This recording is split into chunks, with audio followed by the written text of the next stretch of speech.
YouTube channel. Hello mga guys. Ngayon sa hapon pong ito ay magluluto po ako ngayon ng sitaw na mayroong saluyot at pipirituhin ko po yung bangus para ihalo ko doon sa gulay na saluyot. Ayan.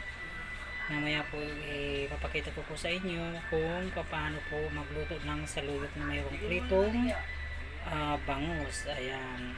Yan po yung gagawin ko. Yan po yung ihahalo ko mamaya. Ayan, papakita ko sa inyo mamaya mga guys. Ayan na guys. Piniprito ko na po yung bangus. Ayan. Mamaya papakita ko sa inyo mga guys kung paano ang pagluluto ng bangus na may saluyot. Guys, nagpapakulo na po ako ng water at pag kumukulo na po yan, ilalagay na po natin yung saluyot at string beans. Ayun, ilalagay po natin yan pag kumukulo na para maluto po yung ating ginagawang gulay saluyot na may pritong bangus. Ayan, mamaya guys papakita ko sa inyo kung paano mga guys. At iyan na guys, kumukulo na itong tubig. Ayan, ilalagay na po natin yung ating gulay. Ayan. Ilalagay na po natin yung gulay para maluto na siya mga guys. Ayan, lagay po natin yan. Pagkatapos, hintayin po natin na pagkaluto na, saka natin ilalagay po yung ating pritong bangus. Ayan, mamaya guys, papakita ko sa inyo lahat-lahat kung paano siya ginawa. Simple lang po yan mga guys. Ayan, magpakulo lang po kayo ng tubig at ilagay nyo po yung gulay at mamaya timplahan nyo na po yan mga guys. Ayan, mamaya po ilalagay po natin yung ating pritong isda. Ayan guys, maglalagay tayo ng pang timpla.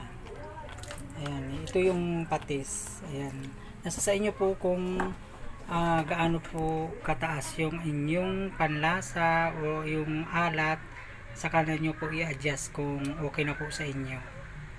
Ayan mga guys, luto na ang ating gulay. Ilalagay na po natin ang ating fried fish. Ayan, lalagay na po natin mga guys.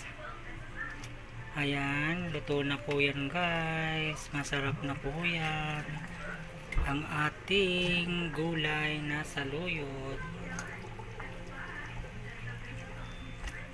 Yan, lagay na natin mga guys. Yan, kunting ano po yan, okay na po yan mga guys. Yan, napakasarap niyan mga guys.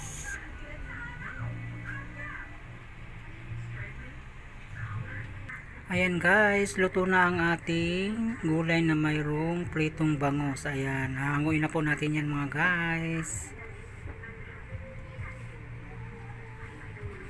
Guys, ito na nga, tapos na ang aking linutong string beans with water spinach at mayroong fried fish. Ayan, napakasarap niyan mga guys. Kung kayo ay walang mga ulam at nasasawa na kayo sa mga ulam, yan po ang gawin yung ulam. Napakasarap naman guys. Thank you very much. Don't forget to like, subscribe, at pindutin nyo lang po ang bell button para maging update po kayo sa aking mga video. Thank you. Bye bye.